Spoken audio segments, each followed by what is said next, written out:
Hello दोस्तों, नमस्कार। मैं ब्रेक चौहान और आज हम पढ़ेंगे मध्य प्रदेश के जो वन से संबंधित एमसीक्यू देखेंगे। बिल्कुल मोस्ट इम्पोर्टेंट एमसीक्यू देखेंगे और हर आने वाली एग्जाम आबकारी और ग्रुप डी के लिए कारगर साबित होंगे। चलो देखते हैं। इससे लगभग 2 या 3 क्वेश्चन देखने को मिलते ही मिलते हैं। जो वन से संबंधित जो वाला जो टॉपिक है उससे लगभग 2-3 क्वेश्चन देखने को मिलते हैं और हर क्वेश्चन बहुत शानदार है। देखते हैं पहला क्वेश्चन। जैसे बहुत इंपोर्टेंट क्वेश्चन है। पहला क्वेश्चन है, मध्य प्रदेश के कुल वनों के कितने प्रतिशत भूभाग पर सागौन के वृक्ष देखने को मिलते हैं? मतलब कितने प्रतिशत भूभाग पर सागौन का वृक्ष देखने को मिलता है? तो ऑप्शन है 15%, 20% और 25% और 30%। तो जो सागौन का वृक्ष है इसका सही आंसर है लगभग 20% पर 20% है। या पॉइंट में देखते हैं तो 19.5% भूभाग पर सागौन का वृक्ष देखने को मिलते हैं। क्या? सागौन के वृक्ष। इसका बात करते हैं सागौन के बारे में, तो सागौन इसका वैज्ञानिक नाम क्या है? इसका वैज्ञानिक नाम बात करते हैं टिक्टोना टिक्टोना ग्रांडिस। एग्जाम में पूछा जाता है कि सागौन के वृक्ष का वैज्ञानिक नाम क्या है? टिक्टोना ग्रांडिस नाम है इसका। बात करते हैं अगला क्वेश्चन। अगला है कि मध्य प्रदेश में जो उत्कृष्ट सागौन वृक्ष का जंगल कहाँ पाया जाता है? ऑप्शन है संजय अभ्यारण्य, सतपुड़ा अभ्यारण्य और कान्हा अभ्यारण्य और अतापानी बाघ अभ्यारण्य। बात करते हैं जो सागौन के वृक्षों का जो जंगल है वह बोरी घाटी बोरी घाटी जो कि होशंगाबाद होशंगाबाद, हरदा, बैतूल जिलों में, और जो रातापानी अभ्यारण्य है कहाँ पर? रातापानी रातापानी बाघ अभ्यारण्य जो कि रायसेन जिले में देखने को मिलता है। यहाँ पर सागौन की जो उत्कृष्ट प्रजाति पाई जाती है। बात करते हैं अगला क्वेश्चन। अगला क्वेश्चन और बहुत इंपॉर्टेंट है कि जो आरक्षित संरक्षित वन किस वनव्रत में अधिक पाए जाते हैं? ऑप्शन है खंडवा वनव्रत, छतरपुर वनव्रत और इंदौर वनव्रत और होशंगाबाद वनव्रत। बात करते हैं कि जो संरक्षित वन है या मध्य प्रदेश के जो छतरपुर का जो वनव्रत है यहाँ पर अधिक देखने को मिलता है। अधिकतम यहाँ पर है। और जो संरक्षित वन का जो न्यूनतम देखने को मिलता है जो खंडवा वनव्रत है यहाँ पर देखने को मिलता है न्यूनतम। बात करते हैं जो संरक्षित वन और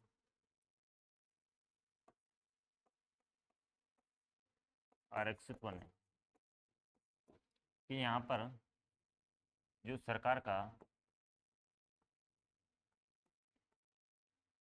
या सरकार के मतलब नियंत्रण, इसमें सरकार का कम नियंत्रण होता कम नियंत्रण होता है। और जो आरक्षित है इसमें सरकार का पूर्ण नियंत्रण होता है। सरकार का पूर्ण नियंत्रण होता है।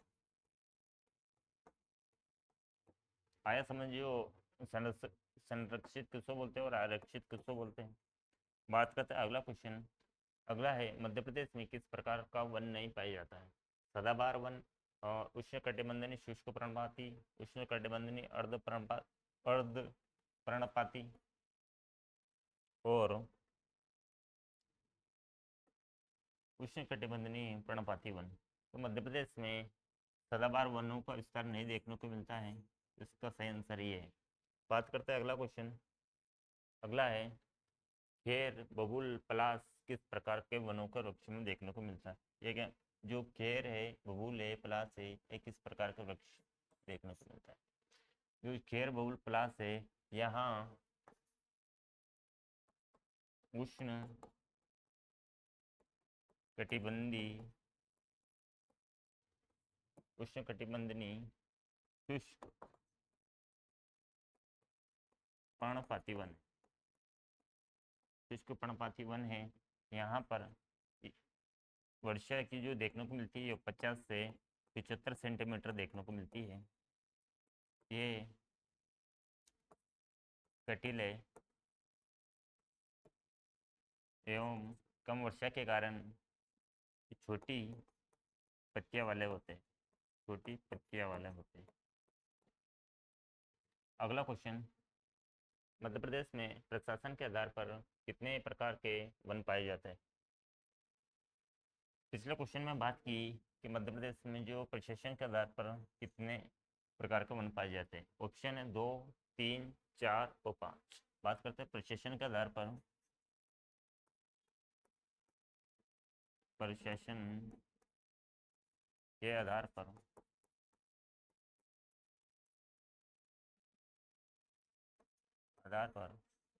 मध्य प्रदेश में 3 प्रकार के वन पाए जाते हैं।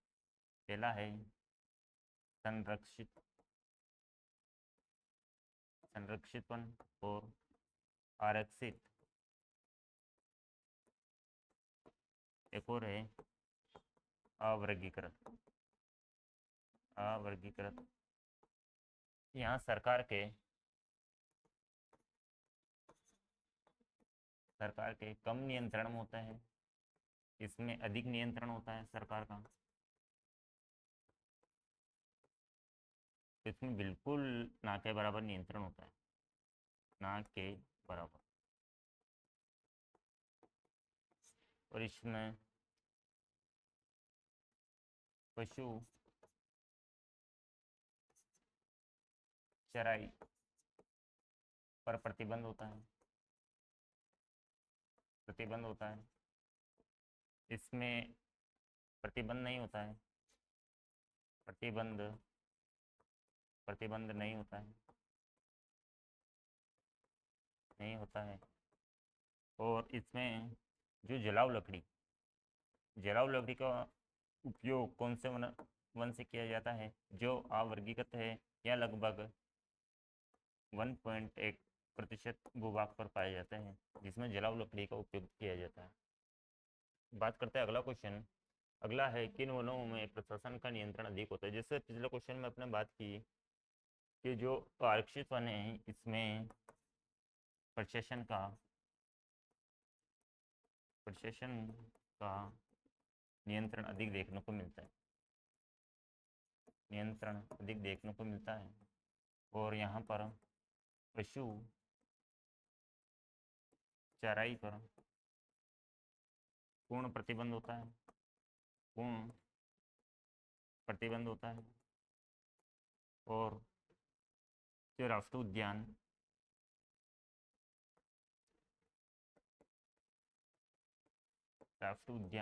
और जो अभ्यारण्य होते हैं, राष्ट्रीय उद्यान और अभ्यारण्य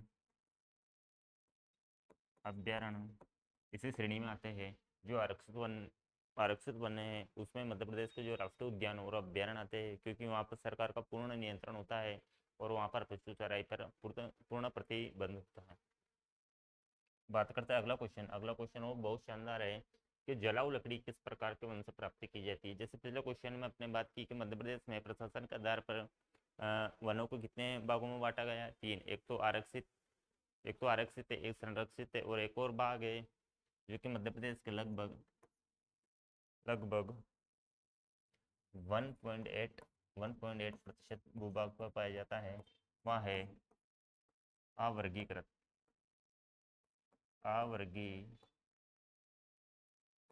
वन।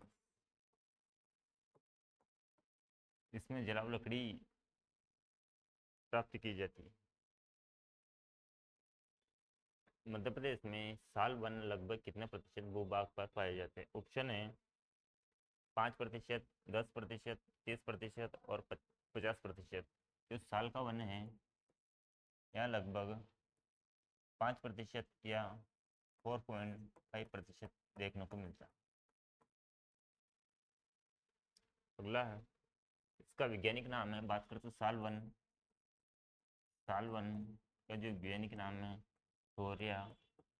एग्जाम की दृष्टि से बहुत महत्वपूर्ण, सोरिया रोबेस्टा।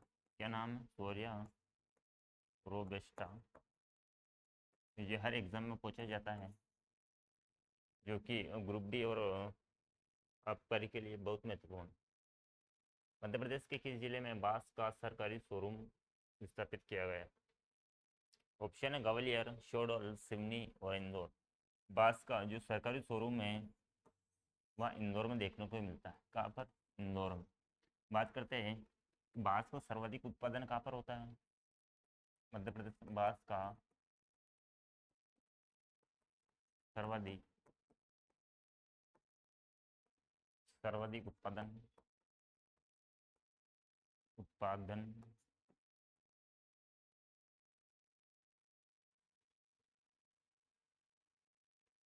बालाघाट जिले में। कहाँ पर? बालाघाट। बालाघाट जिले में बांस का सर्वाधिक उत्पादन देखने को मिलता है, और इसका जो शोरूम है वहाँ इंदौर जिले में स्थापित किया गया है। वालकोना किसकी प्रजाति है? सागौन वृक्ष की, साल वृक्ष की, बांस की और तेंदुपत्ता की। जो वालकोना है या बांस की एक प्रजाति है, तो इसका सही आंसर है बांस। बात करते हैं अगला क्वेश्चन। अगला है मध्य प्रदेश में लाख का सरकारी कारखाना किस जिले में स्थापित किया गया? ऑप्शन है सिवनी, उमरिया, शोडल और सतना। जो लाख बनाने का सरकारी कारखाना है या मध्य प्रदेश का, जो उमरिया जिले में स्थापित किया गया। कहाँ पर? उमरिया जिले में स्थापित किया गया। यह है इससे ये चूड़ियाँ चूड़ियाँ बनाने में इसका उपयोग किया जाता है। क्या? चूड़ियाँ बनाने में इसका उपयोग किया जाता है, बनाने में उपयोगी।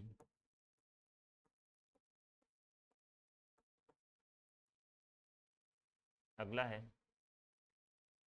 मध्य प्रदेश वन विभाग को कितने वन क्षेत्र मंडल यानी कि वनवृत्त में विभाजित किया गया है?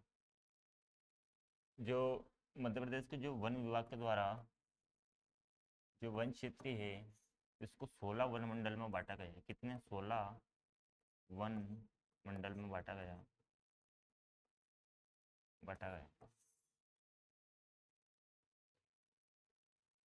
अगला है मध्य प्रदेश राज्य का वन विकास निगम की स्थापना कब की गई थी? तो इसका सही आंसर है कि 24 जुलाई 1975 को 1975 को राज्य वन विकास निगम की स्थापना की गई थी। कब? 24 जुलाई 1950। बहुत इंपॉर्टेंट। एग्जाम में फैक्टर वाले क्वेश्चन ज़्यादा आते हैं और ये याद कम रहते हैं। अगला है मध्य प्रदेश में खेर वृक्ष से गत्ता बनाने का कारखाना कहाँ स्थापित किया गया? ऑप्शन है शिवपुरी और बानमोर, बालाघाट, सिवनी, इंदौर और भोपाल और सतना और शहडोल। जो खेर वृक्ष से जो गत्ता बनाने का जो कारखाना है वहाँ शिवपुरी बानमोर में देखने को मिलता है। मध्य प्रदेश के किस जिले में सबसे कम तेंदुपत्ता के संसाधन देखने को मिलता है? तो मध्य प्रदेश का जो इंदौर जिला है,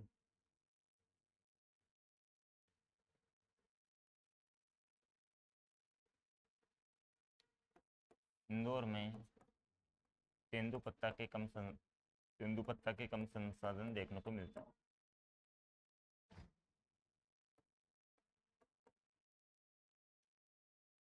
अगला है मध्य प्रदेश में भारतीय वन प्रबंधन संस्थान कहाँ स्थित है? ऑप्शन बुरहानपुर, भोपाल, इंदौर और बांदरगढ़।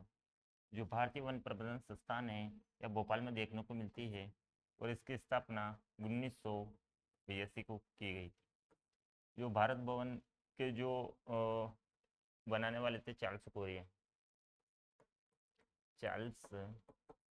कोरिया ने इसको डिजाइन किया। चार्ल्स कोरिया ने इसको डिजाइन किया था। अगला है मध्य प्रदेश में जैव विविधता प्रशिक्षण केंद्र कहाँ स्थित है? यह जो प्रशिक्षण केंद्र देखने को मिलता है यहाँ जो ताला जिला उमरिया में देखने को मिलता है। और जैव विविधता बोर्ड कहाँ पर देखने को मिलता है? जैव विविधता बोर्ड देखने को मिलता है भोपाल में। कहाँ पर? भोपाल ज़िले में। और जो प्रशिक्षण केंद्र देखने को मिलता है, जो उमरिया ज़िले में देखने को मिलता है, और उमरिया ज़िले में भी कहाँ पर? तालाब में देखने को मिलता है। ऑप्शन है। अगला है, मध्य प्रदेश में सर्वोत्तम वन महाविद्यालय बालाघाट की स्थापना कब की गई थी? ऑप्शन है वर्ष 1988, वर्ष 1996, वर्ष 1989 और वर्ष 1982। तो इसका जो सही आंसर है वर्ष 1989 को बालाघाट में वन विद्यालय की स्थापना की गई थी। महुआ का वनस्पतिक नाम क्या है? महुआ का वनस्पतिक नाम मधुका लोकीफालिया है। क्या है? मधुका लोकीफालिया। बहुत महत्वपूर्ण है। और यह जो कच्ची, क्या कच्ची शराब बनाने में भी, कच्ची शराब शराब बनाने में शराब बनाने में उपयोगी होता है। तो इसका क्या नाम है? मधुका लोकीफालिया। अगला है, मध्य प्रदेश की पहली वन नीति कब बनी? ऑप्शन 1991, 1956, 1957 और 1952 की। मतलब बात करते हैं मध्य प्रदेश की जो पहली वन नीति, पहली वन नीति, वन नीति 1952 और नई नई वन नीति 1995 में बनी थी, जो अभी तक है।